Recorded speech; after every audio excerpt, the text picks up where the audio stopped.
Di suatu masa yang jauh sebelum kita, di tanah yang penuh berkah, hiduplah seorang wanita suci bernama Maryam. Ia adalah perempuan pilihan yang hatinya senantiasa bersih, jiwanya terikat erat dengan ibadah kepada Allah. Sejak kecil, ia berada dalam naungan kesucian, dipelihara oleh keluarga yang taat, dan hidupnya dihabiskan untuk beribadah di Baitul Maqdis. Hari-harinya dipenuhi doa dan ketundukan. Namun, tak ada yang mengetahui bahwa suatu hari, takdirnya akan berubah, bahwa ia akan menjadi bagian dari mukjizat terbesar yang pernah terjadi dalam sejarah manusia. Maryam tak pernah menyangka bahwa pada suatu hari, di dalam mihrab tempatnya biasa beribadah, ia akan mendengar suara yang datang dari dunia lain. Saat ia berdiri dalam sholat, para malaikat turun membawa pesan dari Allah. Wahai Maryam, sesungguhnya Allah telah memilihmu, menyucikanmu, dan melebihkanmu atas segala wanita di dunia, kata para malaikat. Kata-kata itu menggema dalam hati Maryam. Ia terdiam, merenung, merasa kecil di hadapan kebesaran Tuhan yang baru saja memilihnya di antara seluruh wanita. Wahai Maryam, lanjut suara itu, taatlah kepada Tuhanmu, sujudlah, dan rukuklah bersama orang-orang yang rukuk. Sejak hari itu, Maryam semakin mendekatkan dirinya kepada Allah. Ia semakin banyak beribadah, semakin dalam sujudnya, semakin sering air matanya menetes dalam doa. Namun, kehidupan Maryam yang damai berubah pada suatu hari ketika ia keluar dari tempat ibadahnya. Ia pergi ke suatu tempat terpencil untuk mengambil air, jauh dari keramaian, jauh dari tatapan manusia. Saat itulah, tanpa ia duga, seorang lelaki muncul di hadapannya. Ia berdiri sendirian, tubuhnya gemetar. Siapakah pria ini? Mengapa ia muncul di tempat ini? Maryam terkejut, lalu dengan suara penuh ketakutan ia berkata, "Aku berlindung kepada Tuhan yang Maha Pengasih darimu, jika engkau bertakwa." Namun, pria itu bukanlah manusia biasa. Ia adalah Jibril, malaikat yang diutus langsung oleh Allah. "Aku hanyalah utusan Tuhanmu," kata Jibril. Suaranya lembut namun penuh kewibawaan. "Aku datang untuk menyampaikan kabar gembira kepadamu tentang seorang anak laki-laki yang suci." Dunia seakan berhenti berputar bagi Maryam. Seorang anak laki-laki? Bagaimana mungkin? Ia tak pernah tersentuh oleh seorang lelaki pun. Bagaimana bisa ia memiliki seorang anak? "Wahai Jibril," suaranya bergetar. "Bagaimana aku bisa memiliki seorang anak padahal aku belum pernah disentuh oleh seorang lelaki?" Jibril menatap Maryam dengan ketenangan yang dalam. "Demikianlah," jawabnya. "Allah menciptakan apa yang Dia kehendaki. Jika Dia berkehendak, Dia hanya berkata, 'Jadilah,' maka jadilah ia." Maryam terpaku antara takjub dan ketakutan. Namun, ia tahu bahwa ini adalah perintah Allah. Ia tahu bahwa kehendak Tuhan tak dapat dibantah. Sejak saat itu, rahim Maryam mengandung seorang bayi. Bayi yang akan menjadi tanda kebesaran Allah bagi seluruh manusia. Hari demi hari berlalu, bulan demi bulan berganti, Maryam merasakan janinnya tumbuh di dalam dirinya. Namun, bersamaan dengan itu, ia juga merasakan ketakutan yang semakin besar. Apa yang akan dikatakan orang-orang ketika mereka melihatnya hamil? Bagaimana ia bisa menjelaskan bahwa ia mengandung tanpa seorang suami? Maryam menyembunyikan kehamilannya selama mungkin.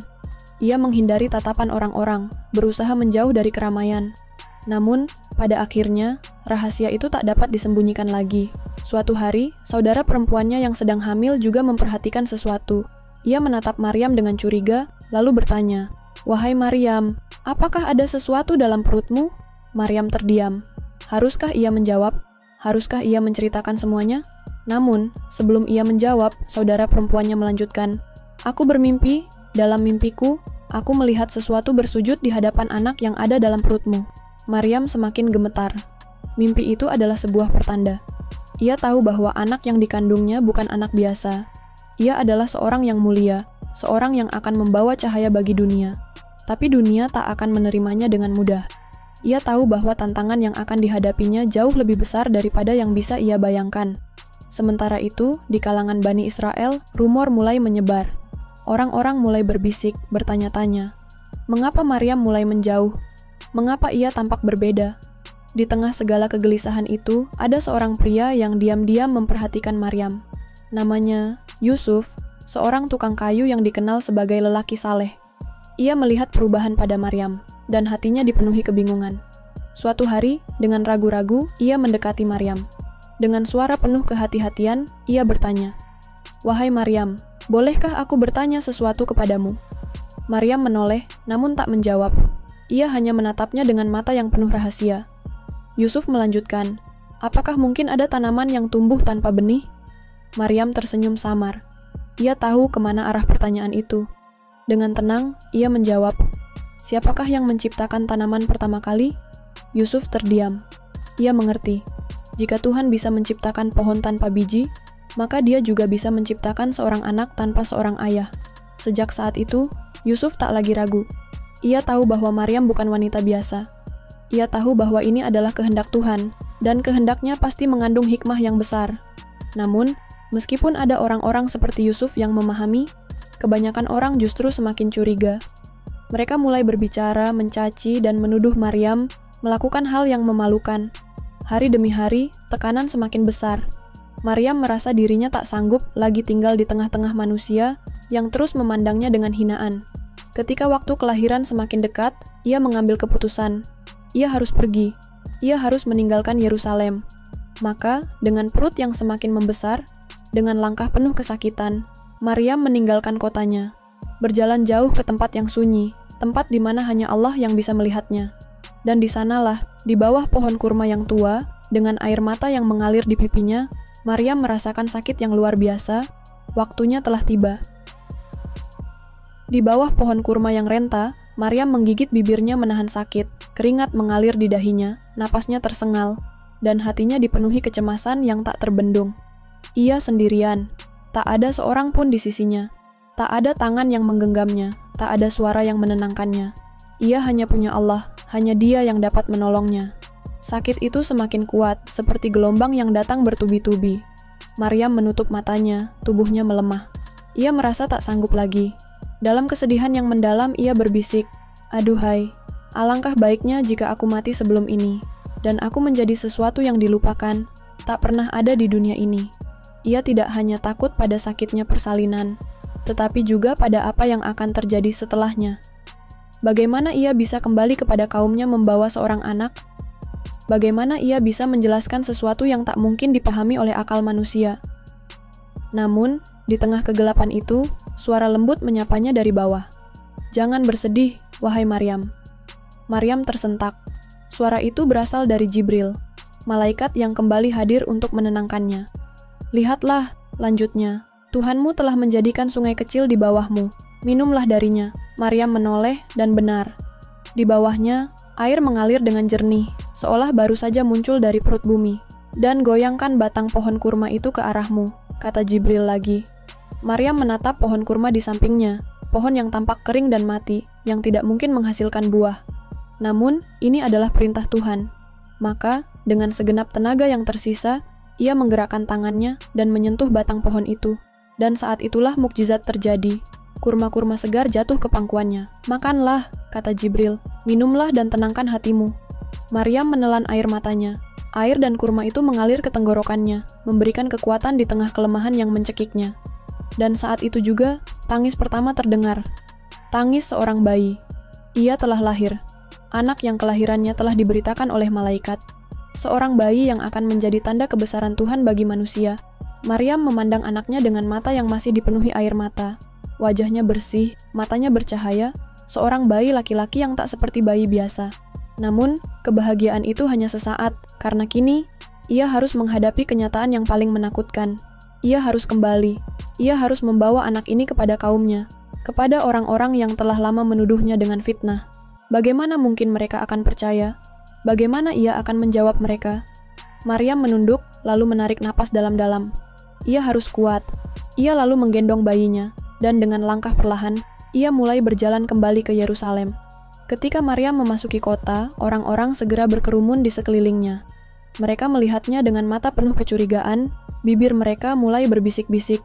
"Wahai Maryam, apa yang telah kau lakukan?" Mereka menatap bayi dalam gendongannya, dan bisikan itu berubah menjadi teriakan. "Kau telah melakukan sesuatu yang keji, wahai saudari Harun. Ayahmu bukan seorang yang jahat, dan ibumu bukan seorang wanita hina." Maryam tetap diam. Ia tidak menatap mereka, tidak menanggapi caci maki mereka. Ia hanya melakukan satu hal. Ia mengangkat tangannya dan menunjuk kepada bayi yang ada dalam pelukannya. Kerumunan itu terdiam. Lalu, seseorang tertawa sinis. "Kau menyuruh kami berbicara dengan seorang bayi?" kata mereka. "Apakah kau sedang mengejek kami?" Namun, sebelum mereka sempat berkata lebih jauh, sesuatu yang tak pernah mereka bayangkan terjadi. Bayi itu membuka matanya. Dan dengan suara yang jernih dan penuh wibawa, ia berbicara, "Aku adalah hamba Allah. Dia telah memberiku kitab dan menjadikanku seorang nabi." Kerumunan itu membisu. Semua mata membelalak, semua mulut terkatup.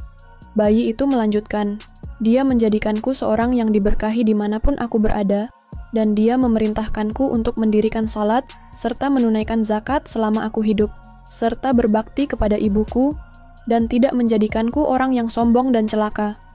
Dan kesejahteraan bagiku, pada hari aku dilahirkan, pada hari aku wafat, dan pada hari aku dibangkitkan kembali." Orang-orang ternganga. Tak ada yang dapat berbicara. Tak ada yang dapat menyangkal. Karena mereka sendiri telah menyaksikan dengan mata kepala mereka sebuah mukjizat yang tak terbantahkan. Seorang bayi berbicara di dalam buayan. Maryam menatap putranya dengan mata berkaca-kaca. Kini, ia tahu bahwa tugasnya belum selesai. Bahwa anak ini bukan anak biasa. Dialah Isa, seorang nabi yang akan membawa kebenaran. Dan sejak hari itu, nama Maryam tidak lagi disebut dengan kehinaan, tetapi dengan kemuliaan. Allah telah membersihkannya dari segala tuduhan, dan menjadikannya bagian dari sejarah yang akan selalu dikenang oleh manusia hingga akhir zaman. Tahun demi tahun berlalu, Isa, putra Maryam, tumbuh di bawah lindungan Allah. Sejak kecil, ia telah menunjukkan tanda-tanda kebesaran. Ia adalah anak yang berbeda dari yang lain. Wajahnya memancarkan cahaya, tutur katanya penuh hikmah, dan setiap langkahnya membawa keberkahan. Di antara Bani Israel, Isa mulai dikenal sebagai seorang anak yang istimewa. Namun, ada pula mereka yang memandangnya dengan curiga, mereka yang takut pada kebesaran yang ada dalam dirinya. Seiring waktu, mukjizat mulai terlihat dalam kehidupannya. Saat ia masih kecil, ia bermain dengan anak-anak lain, dan suatu hari ia membentuk burung dari tanah liat. Anak-anak lain tertawa. "Itu hanya tanah," kata mereka. "Mana mungkin bisa menjadi burung sungguhan?" Isa menatap mereka dengan tenang. Ia meniup burung tanah liat itu, dan seketika, dengan izin Allah, burung itu hidup dan terbang ke langit. Anak-anak itu terbelalak. Mereka berlari kembali ke desa, menceritakan apa yang mereka lihat, dan kabar tentang Isa mulai menyebar. Semakin ia tumbuh, semakin banyak mukjizat yang terjadi melalui tangannya. Ia menyembuhkan orang buta, menyembuhkan mereka yang sakit, bahkan menghidupkan kembali orang mati, semuanya dengan izin Allah. Namun, kebesaran itu justru menimbulkan kecemasan di antara pemuka Bani Israel. Mereka mulai melihat Isa sebagai ancaman. Mereka takut bahwa pengaruhnya akan mengguncang kekuasaan mereka, bahwa ajarannya akan mengubah segalanya. Maka, mereka mulai merencanakan sesuatu yang gelap, sesuatu yang keji. Mereka mulai membisikkan fitnah, menyebarkan keraguan. Isa hanya seorang penyihir, kata mereka. Ia membawa ajaran yang menyesatkan. Namun, orang-orang yang beriman kepadanya semakin banyak. Mereka melihat kebenaran dalam setiap kata-kata Isa, dalam setiap perbuatannya. Isa mengajarkan tentang kasih sayang, tentang ibadah kepada Allah yang Esa, tentang kehidupan yang lebih dari sekadar dunia ini. Namun, fitnah itu semakin membesar. Hingga suatu hari, penguasa Romawi mulai memperhatikannya. Ada seorang pria di antara Bani Israel, lapor seseorang kepada mereka, ia memiliki pengikut, dan mereka menyebutnya seorang nabi. Penguasa Romawi tak peduli pada agama, tetapi mereka takut akan pemberontakan. Mereka tahu bahwa seorang pemimpin yang memiliki banyak pengikut bisa menjadi ancaman bagi stabilitas kekuasaan mereka. Maka, mereka bertanya kepada para pemuka Bani Israel, "Apa yang kalian inginkan agar kami lakukan terhadap pria ini?" Jawab mereka, "Tangkap dia, salib dia, bunuh dia." Maka, rencana itu disusun. Pasukan dikirim untuk menangkap Isa, untuk mengakhiri kehidupannya. Namun, Allah memiliki rencana lain. Saat mereka mendekat, ketika mereka berusaha menangkapnya, sesuatu terjadi. Allah mengangkat Isa ke langit.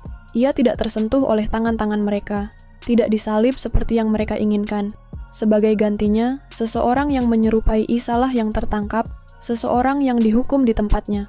Bani Israel terpecah. Sebagian dari mereka percaya bahwa Isa telah wafat, sementara sebagian yang lain mengetahui kebenaran, bahwa Isa tidak mati, bahwa ia diselamatkan oleh Allah. Namun, sejarah pun dipenuhi dengan kebohongan. Generasi demi generasi berlalu, dan cerita tentang Isa berubah, diputarbalikkan oleh mereka yang ingin menutupi kebenaran. Mereka yang dahulu memusuhinya kini mengklaim mencintainya. Mereka mengubah ajarannya, menambahkan sesuatu yang tak pernah diajarkannya. Namun, bagi mereka yang memiliki hati yang bersih, kebenaran tetap hidup. Isa, putra Maryam, tidak pernah mati. Ia masih berada dalam penjagaan Allah, dan suatu hari, ia akan kembali. Ia akan turun ke bumi di akhir zaman, bukan sebagai pembawa ajaran baru, tetapi sebagai saksi kebenaran. Ia akan kembali untuk menegakkan keadilan, untuk menghancurkan kebatilan, untuk menunjukkan kepada dunia bahwa hanya ada satu Tuhan, Allah yang Maha Esa. Maka, kisah ini belum berakhir. Dan suatu hari, kita semua akan menyaksikan akhirnya. Dan pada saat itu, tak akan ada lagi keraguan. Semua manusia akan tahu bahwa kebenaran yang sejati telah menang.